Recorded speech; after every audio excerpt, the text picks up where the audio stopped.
In June 2026, Donald Trump sat down for an interview and named Narendra Modi as one of the two greatest leaders in the world. The same month, France's president hosted Modi at a summit in Paris, where 120 Indian startups were showcased to European investors. Slovakia gave India's prime minister its highest state decoration. Canada's prime minister stood at the G7 and said the G7 no longer runs the world, and specifically named India as a power the new global order must be built around. But just months before all of this, another kind of ranking had tried to tell a very different story. A major international press freedom index ranked India 157th out of 180 countries below Pakistan, below Bangladesh, and below Taliban-controlled Afghanistan. One of these pictures is not accurate, and when you look carefully at the full picture, when you look who is making these assessments, how they are made, and what the actual evidence shows, what becomes clear is not that India is a failing democracy being protected by world leaders. What becomes clear is that a set of Western institutions, media organizations, and press organizations are deeply uncomfortable with what India is becoming and have decided that the most effective response is to keep ranking it alongside authoritarian states and military regimes regardless of what the facts show. This is the story of why India keeps winning on the world stage, despite every attempt by those who do not want to see India succeed. Let's start with what the world's governments actually think. More than 30 countries have given India's PM Narendra Modi their most prestigious state decorations. The list crosses every continent and every type of political system. These are not honorary degrees handed out as courtesy. State honors are formal institutional decisions, reviewed by governments, ratified by heads of state, and awarded on the basis of years of direct engagement and observation. At the G7 summit in Evian, France in June 2026, India was not a member of the G7. India still attended as an invited guest. And yet Donald Trump, who met with leaders from Brazil, Kenya, Egypt, South Korea, and Qatar, at the same summit held only one full bilateral press conference with joint statements and open media questions. With Modi, not with Macron, his host, not with Starmer of the United Kingdom, only with the Prime Minister of India. Trump described Modi as an angel who turned out to be a killer at the negotiating table. He said India and the U.S. could not be closer. He said as long as Modi is leading India, the U.S. will stand with India if India is attacked without a contract, without a formal treaty, as a matter of personal and national commitment. Canada's Prime Minister said the G7 no longer runs the world and named India as essential to the new order. France called India a strategic priority. Slovakia called Modi's leadership a political miracle. These are public statements made by heads of government in front of cameras at one of the world's most closely watched summits. Now, of course, this does not mean every word spoken by Trump or by any political leader should be trusted blindly. Global politics is not built on compliments. Leaders say things for diplomacy, strategy, trade, optics, and timing. No serious country takes praise at face value and builds its entire worldview around it. The point is not that every foreign leader secretly loves India or that every government only thinks positively about India.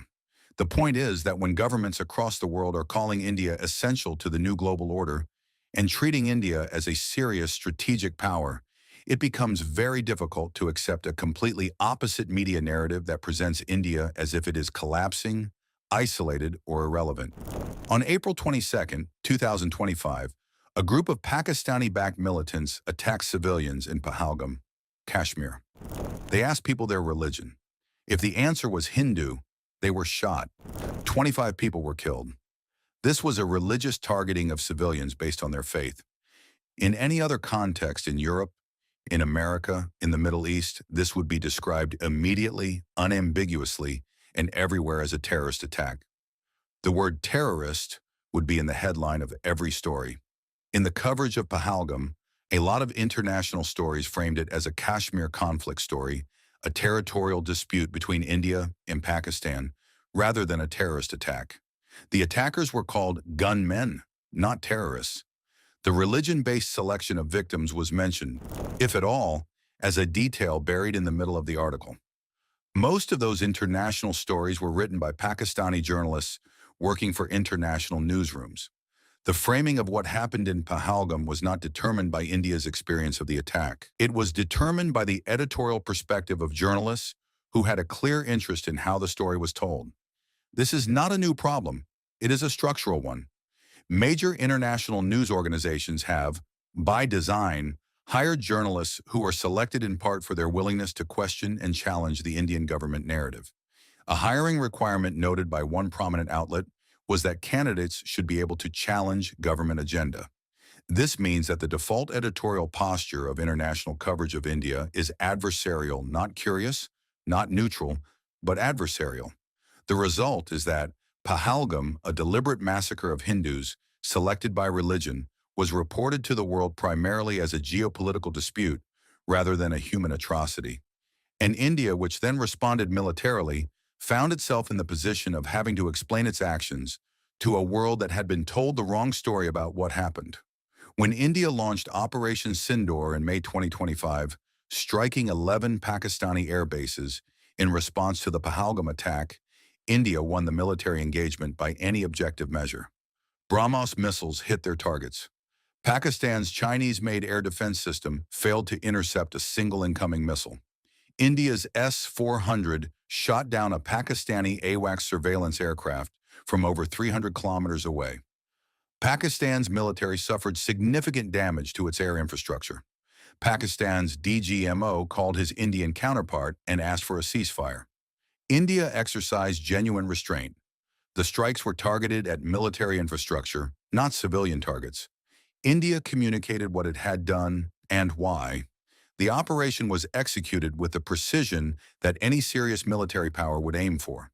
The international media's dominant question in the days that followed was, how many Indian jets did India lose? Not, what was the nature of the attack that triggered this response? Not, were the strikes proportionate to the provocation? Not, what does this tell us about Pakistan's continued support for terrorist organizations? The question, repeated across press conferences and television programs, was about India's losses. It was a question structured to suggest that India had overreached, paid a heavy price, and perhaps made a strategic mistake. India had to send members of parliament to capitals across the world to explain the basics of what had happened, that Pahalgam was a terrorist attack, that India responded to military infrastructure, not civilian targets, that the ceasefire was Pakistan's request, and that no third party had mediated the outcome. Every year, a set of international organizations produce rankings on press freedom, democracy, and happiness. Every year, India ranks poorly on each of them. And every year, anyone who looks at the actual comparisons understands that something is deeply wrong with the methodology or the motivation. The Press Freedom Index has ranked India below Taliban-controlled Afghanistan, the Taliban which has banned girls from school, banned women from most public spaces, and executed journalists. That Afghanistan is, by this ranking, more free for the press than India. The Democracy Index has ranked India below Niger in Africa. Niger, where the military staged a coup, arrested the elected president, and suspended the constitution. That Niger, a country being run by a military junta, scored higher on a democracy ranking than India, which has conducted multiple free elections, runs an independent judiciary, and has a free press that publishes relentless criticism of the government every day. The Happiness Index has ranked Pakistan above India. Pakistan, which is on its 6th OMF bailout, which has a military that runs a civilian government, which has a collapsing currency in a terror-infested border region, ranked above the world's fastest-growing major economy on a happiness index. Ukraine ranked above India in the same index. Ukraine, which was at that point in an active war with Russia, with cities being bombed and millions displaced. Myanmar ranked above India, a country living through a military coup, a civil war, and a humanitarian crisis. Palestine ranked above India. No serious organization that was genuinely trying to measure press, freedom, or democracy, or human happiness would produce a methodology in which a country under Taliban rule scores higher than a country with a free press. Some people in the West genuinely do not understand India, or don't want to understand India, because understanding India fairly would weaken the narrative they have already built. It would force them to admit that India is not the country they often describe. It is a giant power with its own voice, its own model, and its own place in the new global order. One of the most persistent accusations against India in Western media and political circles is that the country is Islamophobic, that Muslims in India are persecuted, marginalized, and living in fear because of the current government. India is home to more than 200 million Muslims. This is the largest Muslim population in any non-Muslim majority country. India has Muslim Supreme Court justices, Muslim cricket players who are national heroes, Muslim business tycoons who are among the country's most celebrated figures, Muslim scientists, military officers, and artists. The idea that a country with 200 million Muslims, integrated across every layer of its society and culture, is systematically Islamophobic requires either a selective reading of India or a deliberate one. A country of 1.4 billion people with enormous religious and ethnic diversity is going to have tensions, incidents, and moments that are genuinely troubling. That is not a defense of everything that happens in India. What makes the accusation particularly revealing is who makes it. The same Western politicians and media organizations that call India Islamophobic are dealing with their own deeply unresolved relationship with Muslim populations. America is still grappling with its history of racism and its treatment of its Arab and Muslim minority populations. European countries are having increasingly bitter debates about immigration, assimilation, and the place of Muslim communities in their societies, debates that have produced far-right political movements with real electoral power. India built diversity into its constitution in 1947, at a time when most of the countries now lecturing India about inclusion were still maintaining colonial empires, operating racial segregation, or denying women the right to vote. The accusation directed at India is repeated again and again because it is politically useful, and because it fits a narrative about India that certain Western institutions have decided to maintain regardless of the evidence. In May 2026, Norway's leading newspaper published a cartoon showing Prime Minister Narendra Modi as a snake charmer. The snake was shaped like a fuel pump hose, but the symbol was unmistakable. Once again, when the subject was India, a major Western publication reached for a colonial stereotype. That is the pattern. When India succeeds, the achievement is often framed through poverty. When India asserts itself, the leadership is framed through caricature. Some people cannot accept India without dragging it back into the stereotypes. This exposes the frame through which certain institutions still want the world to see India. The question of why international media coverage of India is so consistently negative does not have a single answer, but it has some clear components. The first is historical. India as an independent country has never fit comfortably into the categories that Western foreign policy analysts prefer. During the Cold War, India refused to join either the American or Soviet blocs, a choice that frustrated both superpowers and generated coverage that reflected that frustration. Today, India refuses to join either the American-led Western bloc or the Chinese-Russian axis, a choice that again frustrates those who prefer clear categories. Countries that cannot be classified as clients or adversaries are harder to cover and easier to malign. The second is competition. India is growing faster than any comparable economy, with companies, scientists, engineers, and entrepreneurs competing in every field that Western economies have historically dominated. India's technology sector, its pharmaceutical sector, its space program, its defense industry, all of these are areas where Western companies and countries previously held uncontested dominance. For some media houses, it is more comfortable to keep showing India as a poor, troubled country with endless problems. It makes them feel better about themselves. It makes India look less like a serious competitor. The third is agenda. Some of the criticism is simply weaponized. It comes from organizations that have specific political goals: the destabilization of the current Indian government, the discrediting of India's growth story, the maintenance of a particular political narrative about what democracy in Asia should look like. It is not journalism in any meaningful sense. It is influence operation dressed as journalism. And the consequence of all these factors is real. A sustained narrative of India as unsafe, undemocratic, and repressive, regardless of the facts, has real economic consequences.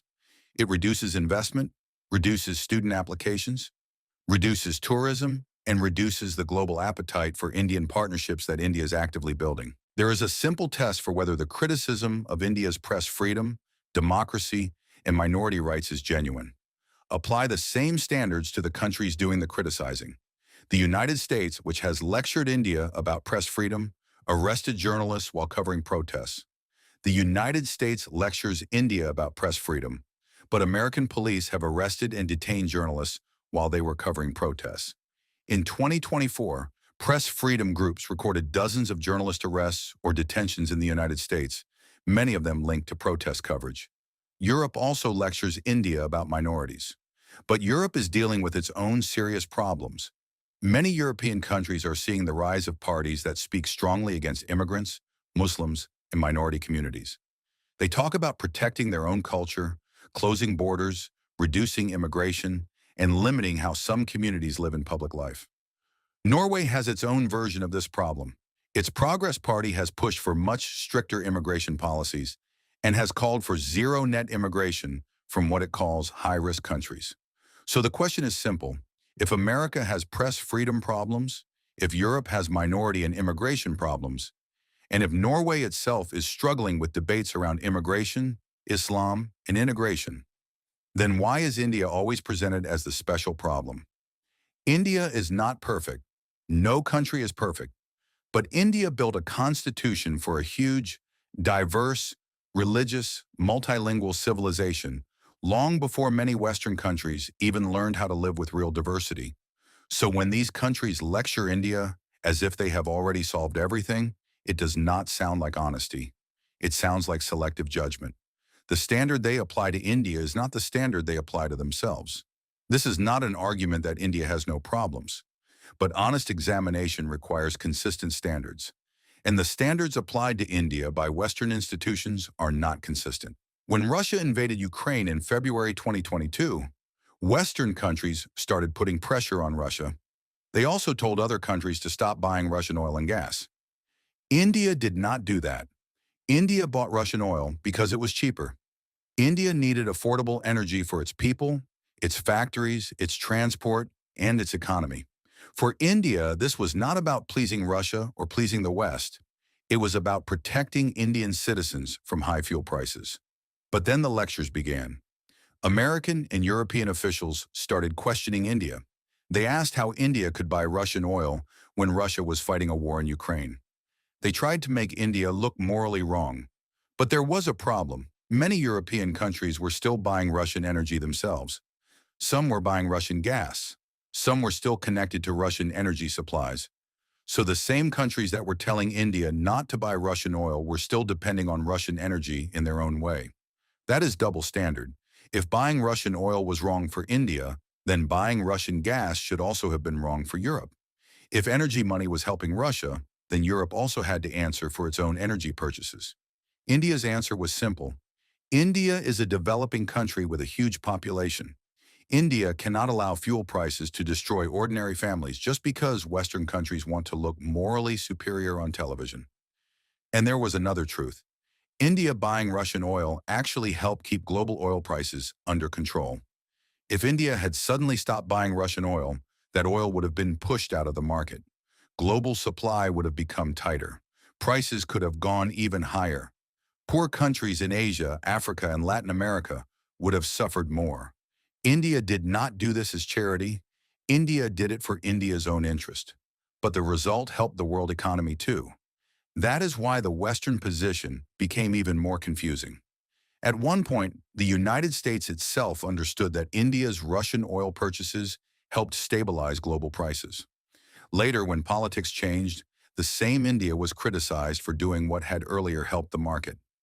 This is exactly where Jaishankar's answer became important. At the Kultaranta talks in Finland, he was asked the familiar question, why is India still buying Russian oil? The question sounded moral, but behind it was a hidden assumption that Europe had the right to judge India's choices, while Europe's own choices should not be questioned. Jaishankar did not accept that. He reminded Europe of something very simple. No European country has ever been attacked with Indian weapons. But India cannot say the same about European weapons. That one line changed the direction of the debate because India has seen European weapons reach countries in its own neighborhood. India has seen those countries use foreign-made military systems against Indian interests. And yet, when Europe sells weapons, it calls it defense trade. When India buys oil to protect its economy, suddenly it becomes a moral crisis. That is the double standard. Europe wants India to feel guilty for buying cheaper oil. But Europe does not want to feel guilty for selling weapons that create security problems for India. So India's message was clear. Do not lecture India as if India has no memory. Do not expect India to damage its own economy just so Western capitals can feel morally comfortable. India did not buy Russian oil to please Russia. India bought it because it was cheaper, available, and necessary for Indian families, Indian transport, Indian factories, and Indian growth. That is what a serious country does. It protects its own people first. The real problem was never India buying Russian oil. The real problem was that India refused to behave like a country waiting for Western approval. And even in that same discussion, Finland's Foreign Minister Elina Valtonen also pointed out that India's Russian oil purchases were happening under the price cap system. That price cap was created by Western countries themselves. Its aim was not to completely remove Russian oil from the global market. Its aim was to keep oil flowing, keep global prices stable, and reduce the money Russia could make from each barrel. So even inside Europe, there was an understanding that India's decision was not some reckless betrayal. It was part of a much bigger energy reality. But this is the part many news headlines do not explain. What the world leaders know that the press won't print. More than 30 countries and institutions have honored Prime Minister Narendra Modi with major international awards and state decorations, and these honors have come from monarchies, republics, democracies, powerful states, small nations, Western countries, Asian countries, African countries, and island nations. These are not countries that agree with each other on much. Saudi Arabia and France have very different views on Islam in public life. Russia and Norway are at opposite ends of the Ukraine war. Israel and the Arab states are negotiating a fragile normalization process. These countries have all dealt with India directly and concluded that India is a serious, capable, trustworthy partner worth honoring. The world's leaders have sat with Indian PM, negotiated with him, watched how he handles pressure, seen what India has built, and made their own assessments. Despite press rankings, despite repeated accusations, despite the relentless negative narrative about democracy, minority rights, and press freedom, India is the world's fastest-growing major economy. Companies that needed to leave China went to India because India had the scale, the workforce, the policy infrastructure, and the stability that nowhere else could match. Those companies looked at the facts on the ground, and this is where the conversation moves beyond investment. India does not need to explain its existence to anyone. India does not need permission from the West to be proud of itself. India is a civilizational power, a democratic power, and a global power on its own terms. But in the modern world, optics also matter. If India does not tell its own story clearly, someone else will tell it for India, and many times they will not tell it fairly. That is why India speaking for itself should not make anyone uncomfortable. When other countries promote their culture, their achievements, their leaders, and their national interests, it is called power. But when India does the same, it is often treated like propaganda. That double standard has to end. When Operation Sindoor happened, India won a significant military engagement. The precision of the strikes, the restraint shown in targeting military infrastructure rather than civilians, the effectiveness of India's air defense systems, all of this was evidence of a serious military power acting with discipline and purpose. The gap between what India does and what the world is told about it is a real strategic problem. It is not purely the result of Western bias, though Western bias is real and significant. But now this is changing. Indian journalists, media organizations, and content creators are building a global reach that did not exist a decade ago. The same tools that allowed Western media to set the terms of coverage about India are now available to Indian voices. The audience also exists. The world is increasingly curious about India because India's economic performance, its technological achievements, and its diplomatic weight have made India impossible to ignore. The question is whether India tells its own story or keeps letting others tell it. The Press Freedom Index will keep ranking India where it wants to rank it. The cartoons might keep appearing. The accusations will keep coming. None of them can stop what is actually being built. Two things here are simultaneously true. The first is that India is rising faster than any major economy on earth, has built military and technological capabilities that the world is now recognizing, and has a leader who is decorated by more countries than any other head of government alive today. The second is that a set of Western institutions, media organizations, and press bodies have decided to tell a different story, one in which India is fundamentally flawed, undemocratic, and dangerous, and in which any evidence to the contrary is either ignored or reframed. But the suppression is always going to fail, because what India has built is too real, too large, and too present in too many countries' daily lives to be contained by a press freedom index. So the question is no longer whether India has arrived. The question is whether the old narrative is ready to accept it, and that is where we will leave this story. Thank you for watching till the end. If this video made you think differently, share it with someone who needs to hear this perspective. Like the video, subscribe to the channel, and we will see you in the next one.